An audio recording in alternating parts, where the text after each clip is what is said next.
Where is the nearest market? Ina ce kasuwa mafi kusa? It's about 10 minutes from here. Tafiyar mintuna 10 ce daga nan.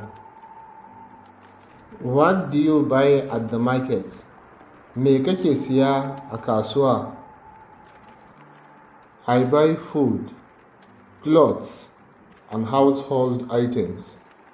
Ina siyan abinci, kayan sawa, da kayan gida. Is the market crowded? Akwai cunkoso a kasuwar? Yes, especially in the evenings. Musamman da yamma. What time does the market close? Wanne lokaci ake kulle kasuwar?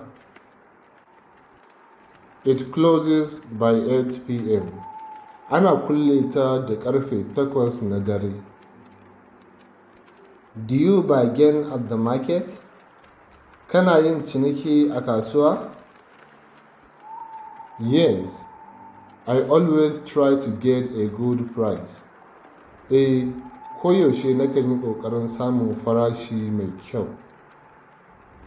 Muna sayar da littafin koyon Turanci da Hausa na waya, mai ɗauke da darussa guda 100 masu sauƙi na koyon harshen Turanci. Kuɗin littafin Naira 4,500 ne. Idan kuka sayi littafin za mu tura muku da littafin ta waya, sannan za mu tura muku da bidiyoyi guda 100 na darussan da suke cikin littafin. Idan kuma kuna buƙatar shiga ajin koyon harshen Turanci ko Larabci ko Hausa, to za ku iya yi mana magana ta WhatsApp.